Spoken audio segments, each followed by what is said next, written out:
From inside the Banner offices along the Inner Harbor, it is the Banner Baseball Show. Paul Mancano and John Meoli live on a Thursday in August to talk about some unfortunate news that has befallen the Baltimore Orioles in 2025. That is the injury and surgery for Félix Bautista. We'll break down what it could mean for the Orioles' offseason plans. I'm going to talk about how the Baltimore Orioles remind me of the mid-aughts hit network drama Lost. And then we're going to do our minor league check-in for a guy that you're probably pretty familiar with, but there's some new updates on his performances in the farm. All that and much, much more. But first, let's get a quick word from our sponsor.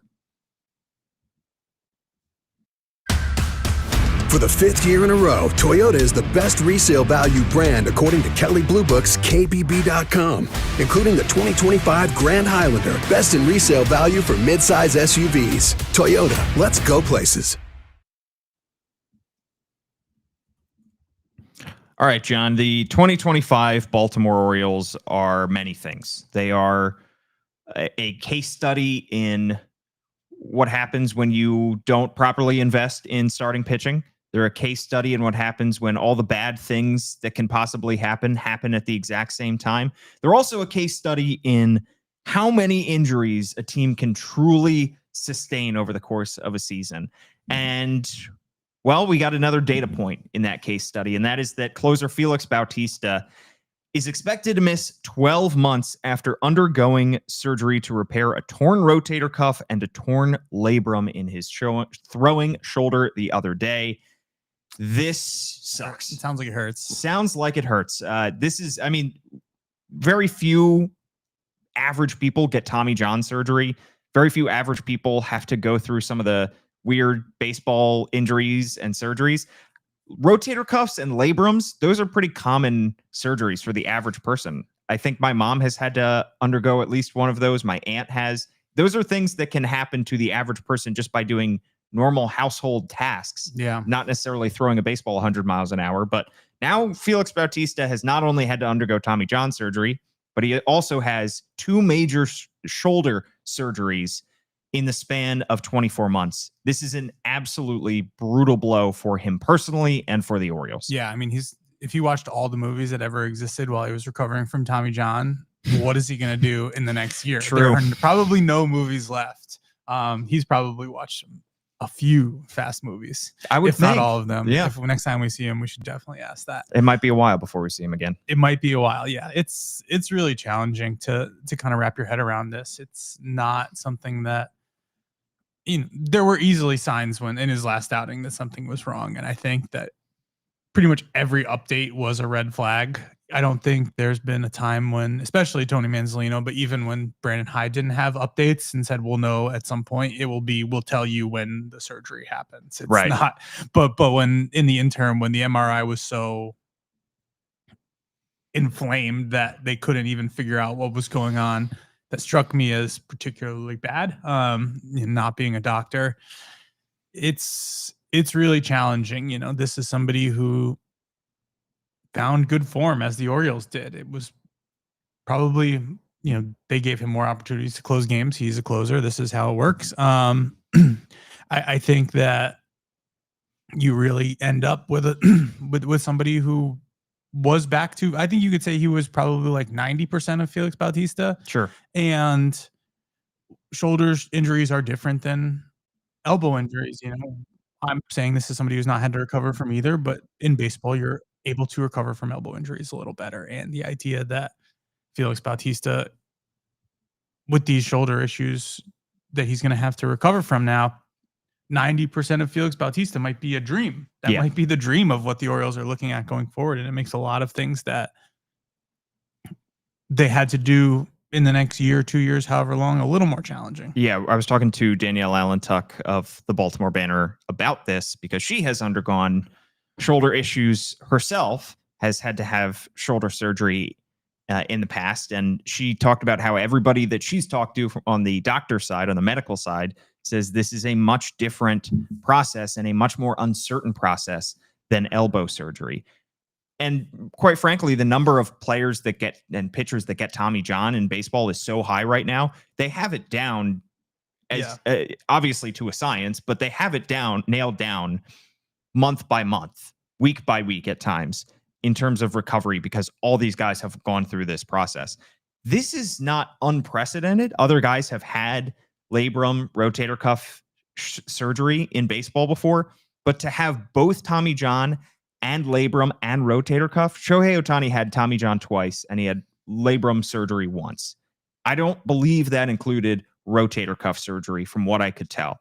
So it's just a rare, if there is a list of guys that has undergone Tommy John, rotator cuff, labrum surgery all in one career, it's a very, very short list. And you brought up the point, John, that, well, it's a short list of guys who would be able to come back from that because, quite frankly, how many teams would want to deal with a guy rehabbing from those kind of serious surgeries? You have to be really good in order for a team to believe, all right, let's invest all this time, all this energy into rehabbing this guy as opposed to just cutting bait. Yeah. And there needs to be the part where, and you also don't remember if, it's not going to be a durable thing that a lot of people remember if Félix Bautista comes back and throws 25 middle relief mop-up innings and never reclaims his form. I'm not saying that's what's going to happen, but like, as somebody who is more focused on the Orioles, if that happened to someone on the White Sox 5 years ago, like I would just have no idea. Like it's not something that rises to the level of people kind of understanding. Whereas like it's a pretty knowable and like, Shane Bieber, who is had Tommy John last year, and that he's coming back now, and he's going to be Shane Bieber again. And that's the type of stuff that you do remember, and you just don't remember any of the possible outcomes other than this potential one. But exactly, so you hear shoulders. I think some of the more recent Orioles related shoulder issues were with like Chris Tillman, who was never the same.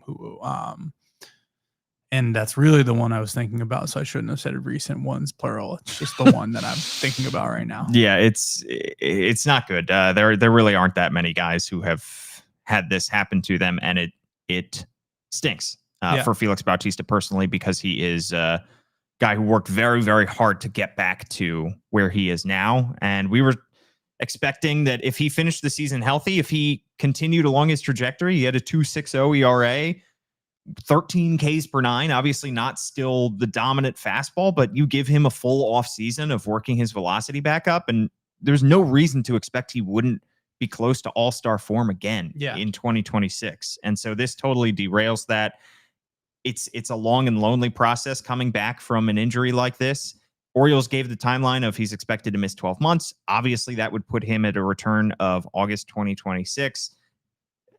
I think it's putting the cart way before the horse to look that far ahead and say, all right, well, you could get Félix Bautista back for the 2026 playoffs. Yeah. Take it one day at a time. You really have to slow this down. And if it is, in fact, 12 months or more, you're looking at Félix Bautista throwing about 34 innings over the course of 24 big league months. Yeah. Or at that point, I think 36 big league months. So got that Tommy John surgery in August, almost 2 years ago to the day, August of 2023. And then 2 days ago has to undergo the rotator cuff and labrum surgery. Just a bummer. In terms of how this affects the Orioles' plans going forward, this is an Orioles bullpen that lost a lot of talent, sent out a lot of talent at the trade deadline. Sent out Sir Anthony Dominguez, sent out Gregory Soto, Andrew Kittredge, Brian Baker. Three of those guys, well, two guys really on that list were on expiring deals, but you sent out Brian Baker and Andrew Kittredge, two guys that you could have had for next year. Neither of those guys really profiles as a closer. Yeah. John, I think the first question that people have is Tyler Wells is currently rehabbing in AAA Norfolk. The Orioles are building him back up as a starter. Could they pivot and say, we've seen him be a quality reliever before. He is very briefly at times served as the closer on this team. Could Tyler Wells be the Orioles closer in 2026? Absolutely. I think that's probably, I don't think we're talking about, I actually don't know how gambling odds work. But I don't think we're talking about like a very like heavy favorite, but that would probably be the thing jumped out most to me.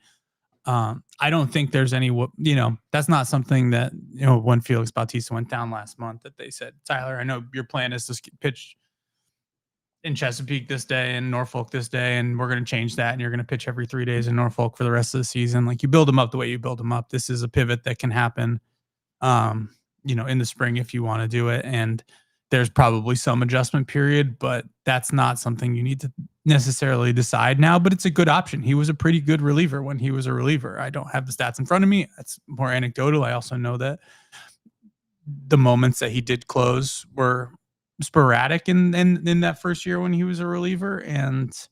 But I think it went relatively well, if I'm remembering this correctly. And he's got the stuff for it. I think he's got the mentality, and you get to the point you have his page up. How old is he? He's 30. He's 30 at this 30. He's point. Yeah. 3 years away from free agency, or 2 years away from free agency. Like, this is a viable path for him to take. There is a world where Tyler Wells, who has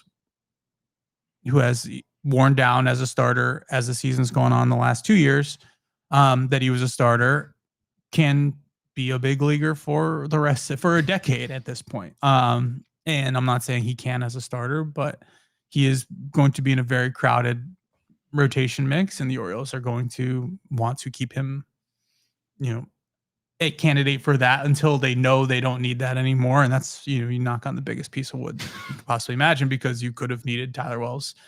Just if last year happens again this year or next year, Tyler Wells will be required as a starter. Yeah. But it's a good option, and I think it's one that I would venture to say that they're thinking about. The irony is Tyler Wells is somebody who has already undergone elbow surgery twice in his career. Yeah. He had Tommy John early, and then elbow surgery last season that knocked out the rest of his 2024 season and most of his 2025 season. Obviously, he came over to the Orioles as a Rule 5 draft pick in 2021, along with Max Aroller. Remember him? I do remember him. Nephew of Ben McDonald. Yes. He was actually the first of their 2 Rule 5 draft picks that year.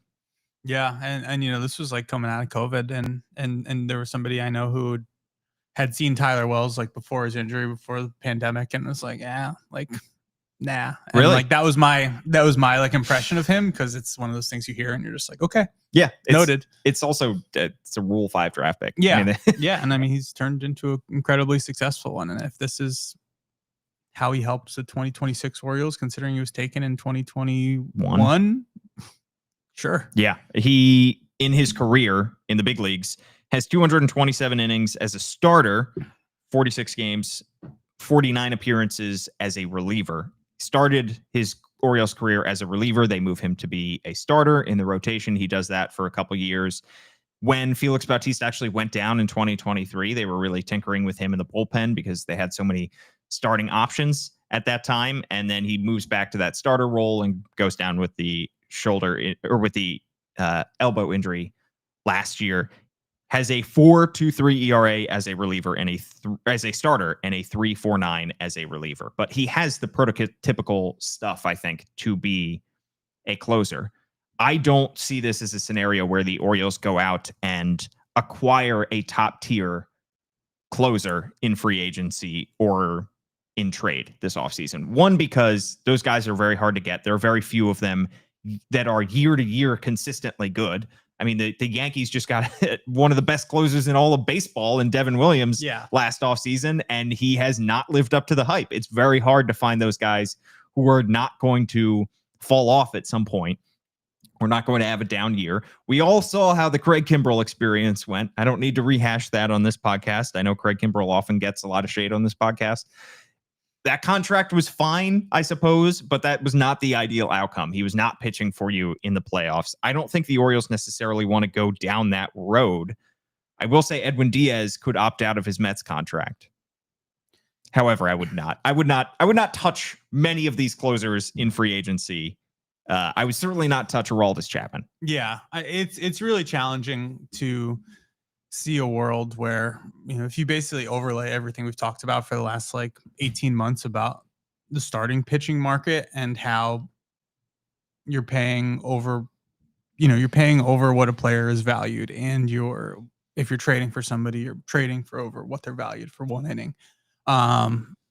It's hard to see them being like, cool, this is a risk we're willing to take. At the same time, if we're constantly on the lookout, I'm like the guy up at the top of the pirate ship, like trying to find signs that things are changing or they're doing anything differently. Like, if this is going to be one of the many things that they're going to be held to an incredibly high standard at. If you're going into next year with Tyler Wells as your closer and want people to feel comfortable in the last week of March or first week of April with a setup crew that involves Cade Stroud and Dietrich Enns and Keegan Aiken and whoever else, whoever else we're talking about, and you don't want, if you're not making like notable upgrades, like that's going to feel like the same way this past offseason with the rotation felt like. People were like, yeah, sure, but like this isn't going to be good enough. And then when it's not good enough, then you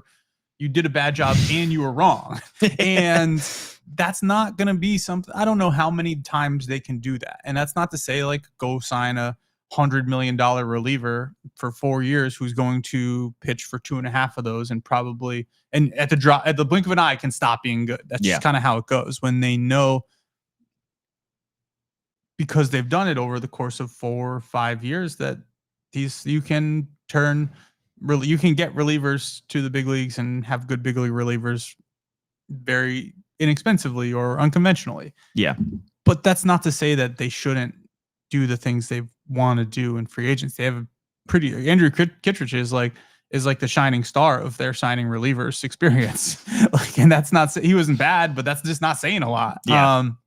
Considering he pitched for like 2.5, 3 months for them, and it was mostly fine. It's just a challenging, the idea of them doing it is challenging, and going out and like adding a top reliever and like having somebody that you bring to Baltimore and hold up the jersey for, like that's kind of the threshold of things we're talking about here. Yeah. That's challenging to think about, but it's also challenging to prepare to live in a world where they don't do that. Yeah, I think it's much more likely that they hand out 2 deals that are between $10 and $15 million for 1 year. The Andrew Kittredge type deal. Yeah. You hand out those kind of contracts, not for a 9th inning closer, but for an 8th inning, 7th inning guy. Honestly, if the Cubs decline Andrew Kittredge's option, he has not been great, I don't think, for Chicago in the small sample size there. But if they decline his option, maybe you bring him back. Somebody like that. Or obviously Sir Anthony Dominguez, who was great for you last year, is going to be a free agent again. I don't think it's likely that they sign a bona fide closer. But I do think they can't go into next year without adding anybody. That being said, I think next year's bullpen projects to be the exact opposite of this year's bullpen. This year's bullpen, we came in saying what they lack in optionability, they make up for in name brand talent. They make up for in proven experience. Gregory Soto, Sir Anthony Dominguez, Andrew Kittredge, all these guys who you couldn't really move around. If they struggled, you had to either move them to a lower leverage situation or cut them. I think next year's bullpen is going to be younger. It's going to be much more optionable. A lot of these guys are going to be able to be sent down to AAA Norfolk at the drop of a hat. And I also don't think it's going to be the most experienced bullpen in the big leagues. I mean, looking right now, it's probably, like you said, Keegan Aiken is at the top of the heap right now going into next year, which is a little nerve-wracking. But you also remember that he has been doing this for a long time now. He is nearing free agency. He has a couple more years before he hits free agency. He has shown to be pretty steady year to year. Yennier Cano, not nearly as steady this year, but there's a reason to believe he could come back to that. You've seen some nice performances here and there from the likes of Grant Wolfram, and how about Rico Garcia striking out 3 guys in a row with the bases loaded in Fenway the other day? That was nice. Yeah, I mean, you're listing off all these names. I'm thinking about the beginning of 2022 when it was who's going to be in the bullpen? Who are all these people? Like, what's going to happen? And they traded Cole Sulser and Tanner Scott before the season started, and for a draft pick. Yeah, for a draft pick. And it turns out to be, you're just like, what is this going to be? How is this going to work? And you don't know that Jorge Lopez is going to just turn into the closer. You don't know that Félix Bautista exists. He literally didn't exist at that point. And like 75% of people's minds, he was just this big guy who didn't, who couldn't throw strikes. Yeah, he burst onto the scene the year before, and like all of a sudden he's in the big leagues. You have to add him to the roster, and he's good, and you keep him. Wasn't 2022 the Cesar Valdez year? Cesar Valdez. I have. Or was that 2021? The dead fish. That felt like it was an earlier period. Yeah. But their core relievers, like Dylan Tate was a really good reliever that year. That was the year Brian Baker survived the offseason and has a good season. Tianel Perez was a late or early offseason waiver claim. Like, I don't think they counted on that, but I think that they have that in the back of their minds of like, we don't need you. Nobody's going to be healthy the whole season, but you don't need like 20 of these guys. You just need 5 good ones, and they can probably find 5 good ones somehow. Yeah. And you also have guys like Albert Suarez, who I think we expect to see soon at the big league level. You have Matt Bowman, you have Houston Roth, who came up to the big leagues and didn't appear in a game. He's got to get back and get in a game. That was weird. Yeah, that was very weird. I mean, it was weird. It was just sad. And then you have all these guys that the Orioles got at the deadline who are in AA, AAA, or some in high A who are relievers. I mean, the one who has reached AAA is Anthony Nunez. These are guys that relievers shouldn't, in theory, take as much time to reach the big leagues as starters. Yeah. And I think that the Orioles could move these guys up pretty quickly. And if they're not on the opening day roster, maybe they help the team at some point during next season. And also, I think it's a lot easier, as the Orioles have experienced, it's a lot easier to get relievers at the deadline than it is to get starters. Starters just take a lot more in terms of prospect value than relievers. And I think the Orioles, in theory, if the bullpen is still shaky at the middle point next year, they could trade for one. You obviously don't want to get to that spot because, as we've seen this year, you can't rely on the deadline to fix all your problems, and you can't wait for that to happen because the bullpen could lose you games in the first half of the season before you even get there, and then you're out of the playoff race. Yeah, but that happened. That did happen.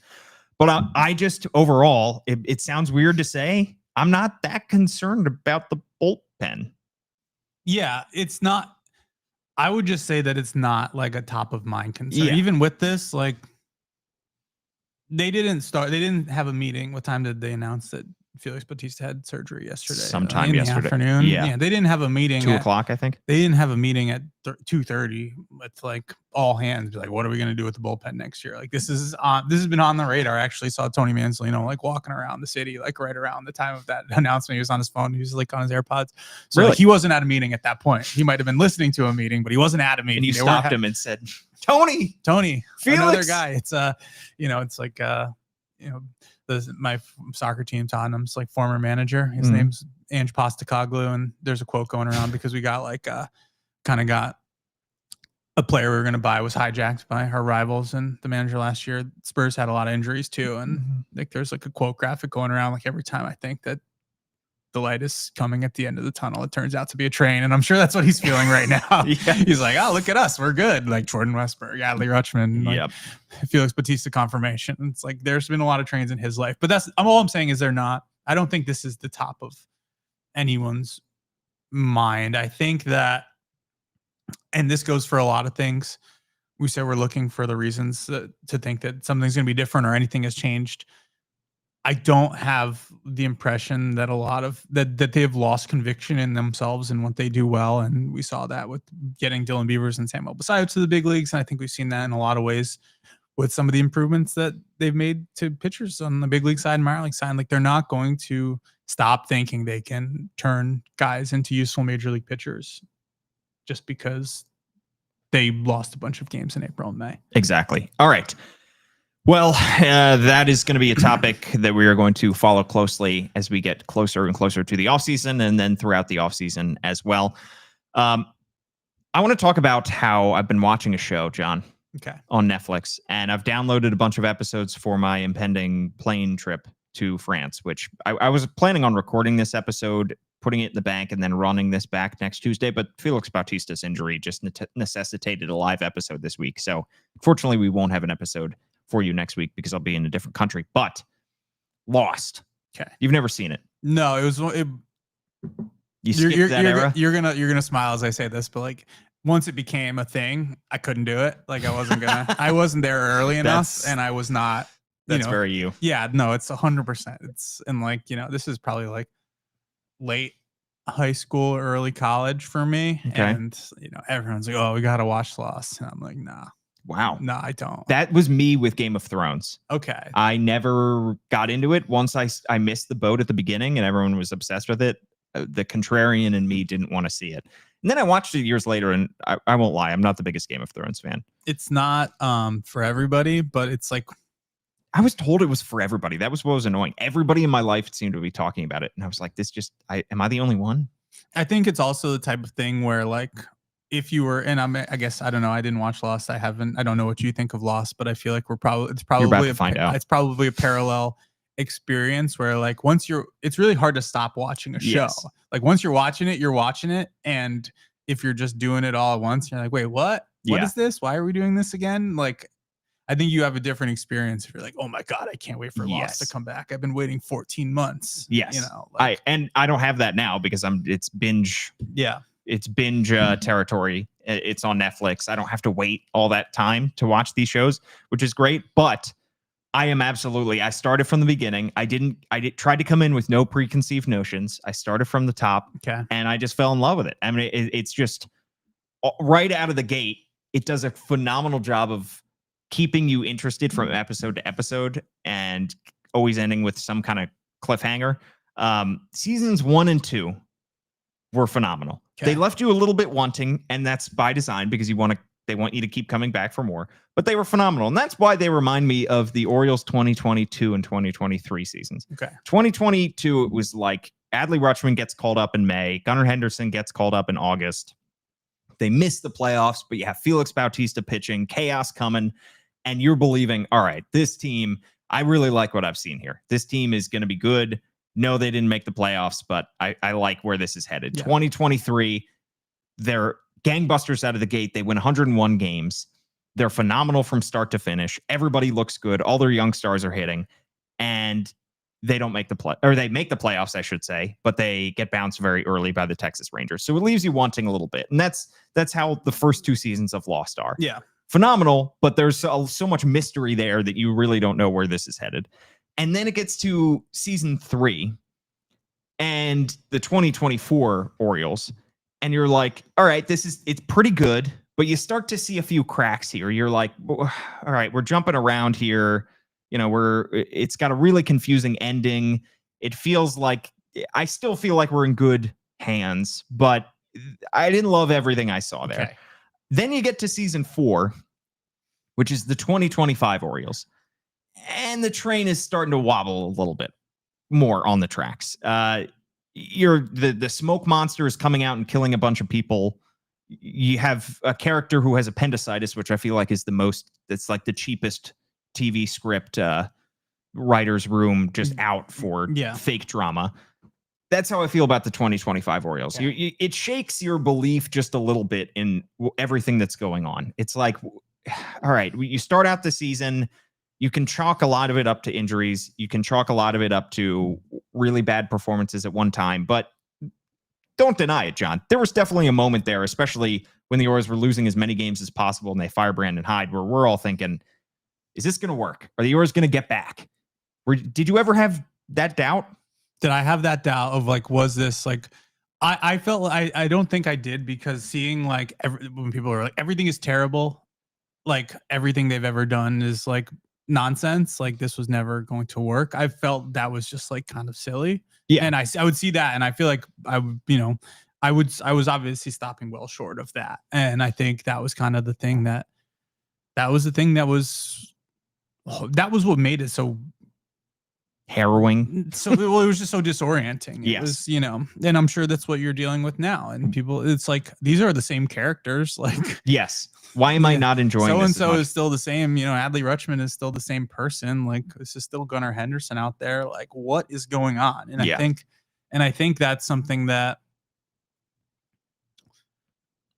I think I eventually am going to revisit, the content of the 2025 Orioles season with like, as it relates to, pieces of writing that have my name at the front of the headline. And like, one of the first things I remember writing was that like, this is going to be incredibly damaging. Like, even if this was like mid-April where like, they're just out there playing terrible baseball and losing badly. And like, it felt like, this wasn't the possibility. What this being a lost season from like May. Lost. Yeah, there you go. Just like the little, what do you call those things at the bottom of the screen? The That's ticker? right there. No, yeah. There's like the lower placards. third. Yeah, the lower third says lost. For everybody's watching on X, Facebook, and YouTube. Yes. It didn't feel like that, like this was going to happen, but it felt very clear that what was happening was damaging. It was damaging, like how people thought about this team and how people thought about these players, and it was denting the.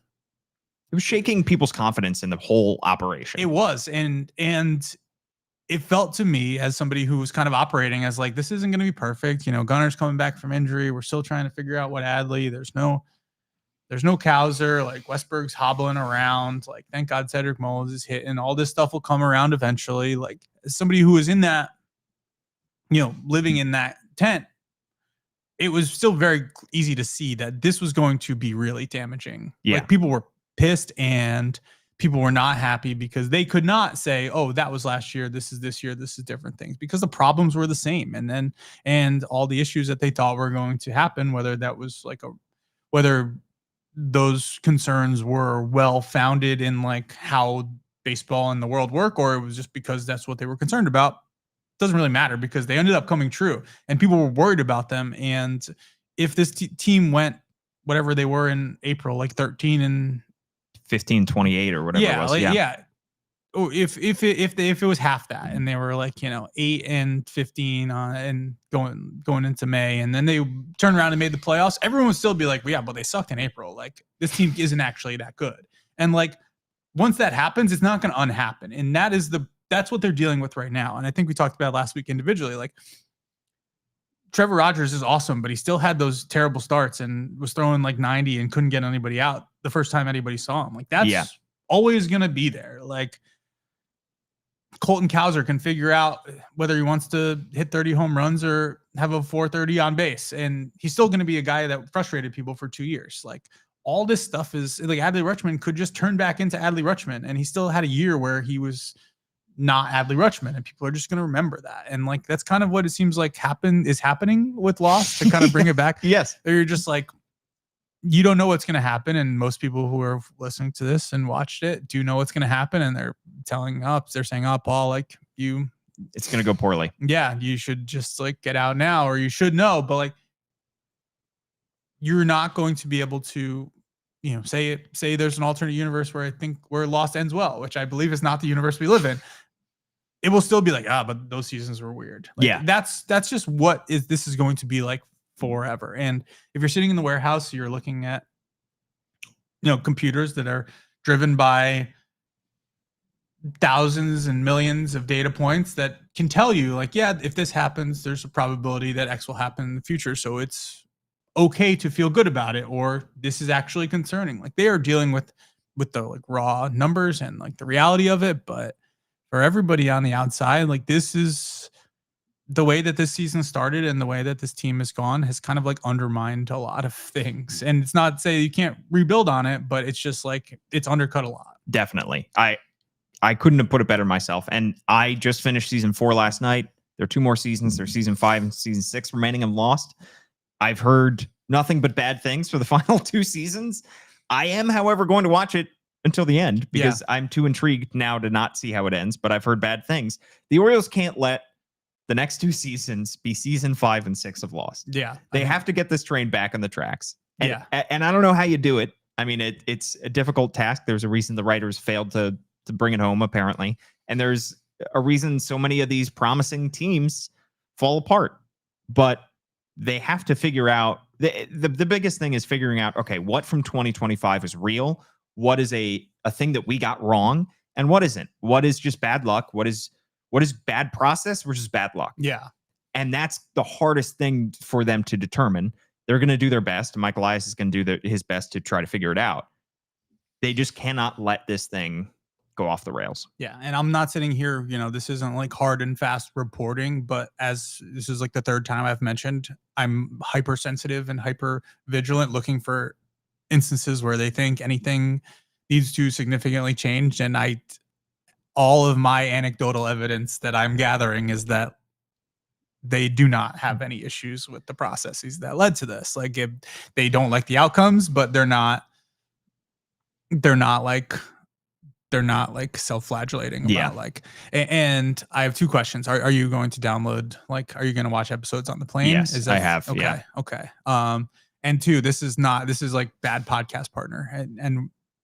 But like, I think this week's like leadership dialogue kind of like relates to all this with Jordan Westburg saying what he said about the teams, like, you know, the leaders that he sees on the team and what kind of leaders they are. And Cedric Mullins kind of saying the same thing to Danielle when she went down to Washington, and like, hand up, like, that's not something that I traffic in. Like, I think I'm not going to refute what people who are on the team are going to say, but I just don't, it's not something I've ever been like, oh, like, this is the difference. This makes a huge difference. You know, I remember there were years when the Orioles made it a point to trade away all their older and experienced players, and players would come up to me and laugh about like being asked on the first day of spring training about how they were leaders now. Like they would like everyone would walk away, and then like 20 minutes later, they're like, what the hell is everybody talking about? Like, he's not a leader. I'm not a leader. Like this is not, it feels like a thing that's more of a thing on the outside. To hear them talking about it was weird. And I don't know. I don't know what it means. So to go down that rabbit hole briefly. Yeah, let's do it briefly. I remember Danielle Allentuck and I had a podcast at some point earlier in the season when the Orioles were floundering. And the title of that podcast was, Do the Orioles Have a Leadership Void? Yeah. And we delved into the possibility that the Orioles needed more veteran leaders in their clubhouse and that they didn't get one in the offseason. And that guys like Charlie Morton and Andrew Kittredge couldn't really help them because Morton was struggling. Kittredge was on the injured list, and those guys are relievers. Those guys aren't the guys that are in the lineup every day. And I also pointed back to a team that Mike Elias is very intimately familiar with, which is the 2017 Astros, a team that signed Carlos Beltran right before the season. Yeah. Taught him how to cheat. Well, we won't dive into that. Yeah, we need to do that. Don't do that.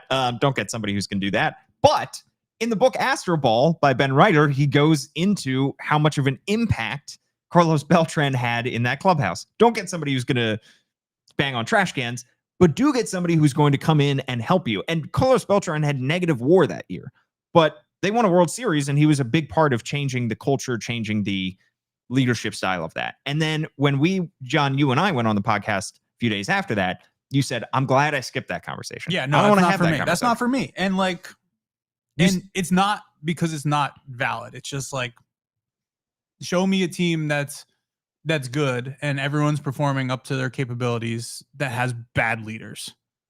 Like that has bad culture and bad leaders. Like, they exist, but nobody talks about it. Nobody cares because they're good. Now, if you're telling me that that, you know, there are examples of guys who have been like good veteran leaders here over the years. But what I go back to and like went back to last year was like, whose job, like how old or experienced or good do you have to be to sit in a hitters meeting and you know, you probably chew like wads of tobacco at that point, as opposed to Jim, you know, spin in the corner and say, Gunner, 2 outs, runner on third, get a hit. Like that, the team's issues were like situational hitting and like hitting lefties and like all the, like, you think they're going to sit there at like 3:30 in the hitters meeting and be like, all right, we're facing Garrett Crochet today. We got to get some hits. Right. Like, do you have to be 38 years old and have 12 years in the big leagues to do that? No. Like, I think you're right. Like that you brought up, all right, in 2023, it was Aaron Hicks just saying, everybody go hit. And that was the difference. I think it's nuanced. I think you can't deny the impact that those guys have, but you also can't quantify it. And that's something that modern front offices struggle with all the time. And it's something that you have to know a lot about who these guys are when you bring them in, and a lot about the culture of your clubhouse as is in order to get that right.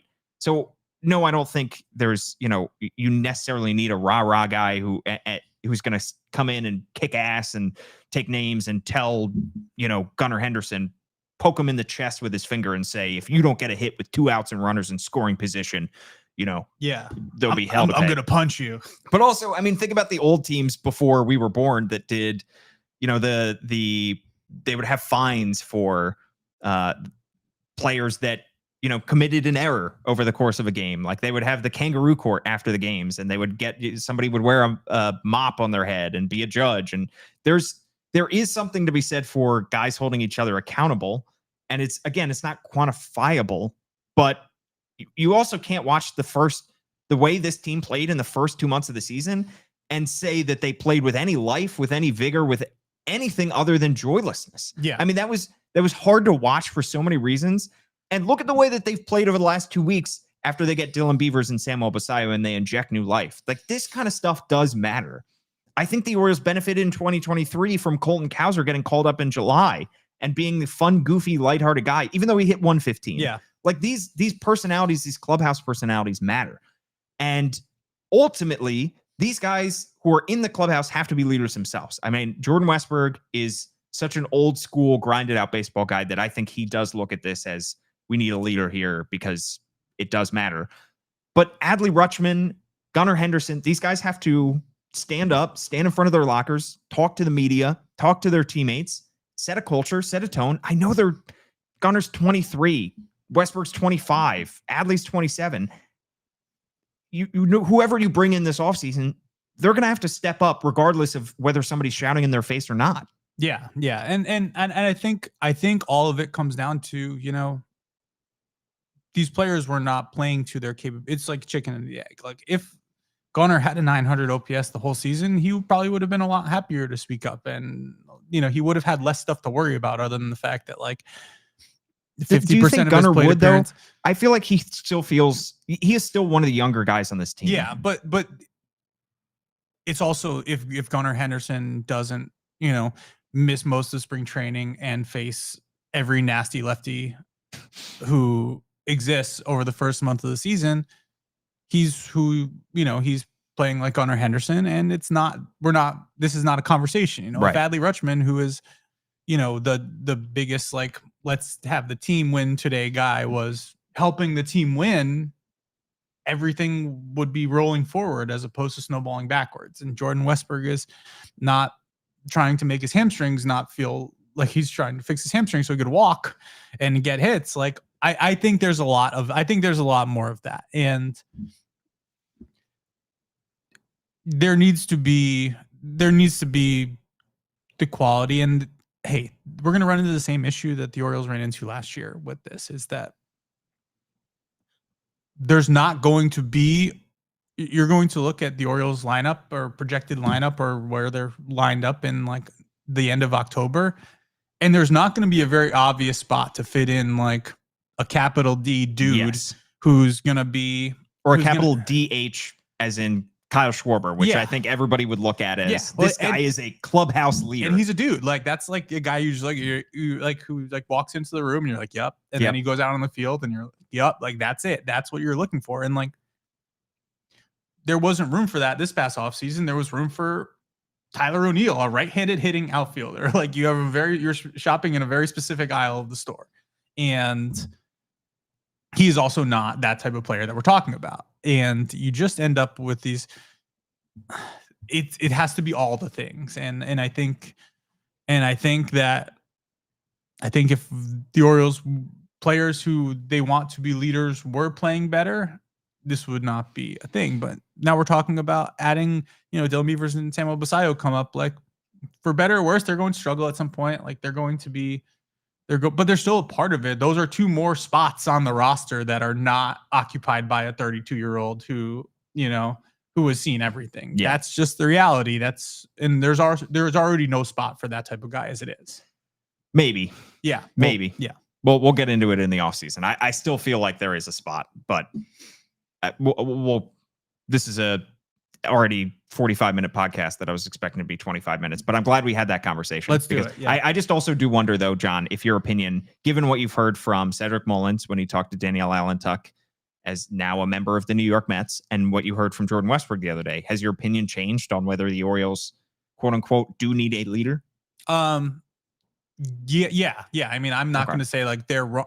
Has my opinion changed that they need a leader? I think it's a valid conversation to have now. And part of the reason I wasn't on the podcast that you could do with Danielle, because like what are we talking about? Like we see an hour in which there are maybe third of the players in the room a day.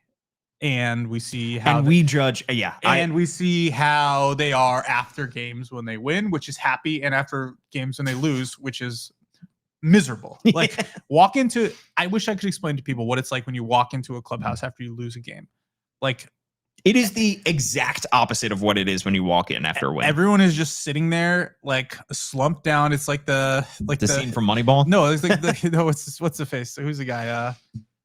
I think you should leave. Like that scene where he's just like slumped down looking at his phone. Tim Robinson, where he's just like slumped down looking at his phone. Like it's just a lot of that, but like sadder. Like people sitting in like very comfy office chairs in front of their lockers, just sad looking at their phones, and like sometimes they're talking to each other, being sad. And like, I don't know.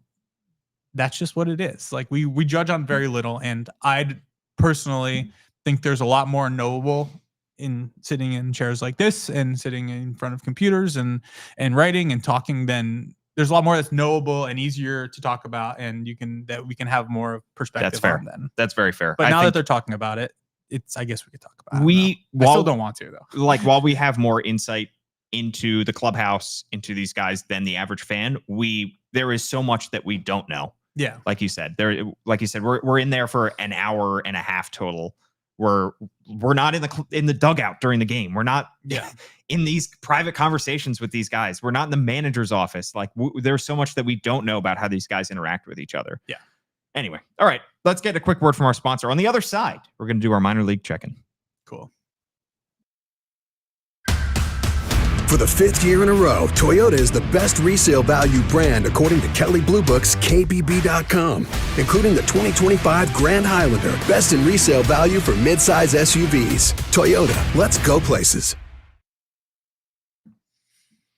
All right, John, our minor league check-in involves a guy that fans are familiar with. They've already seen him make his big league debut. They've already seen him pitch in 2 big league seasons. That's Chayce McDermott, who turns 27 tomorrow.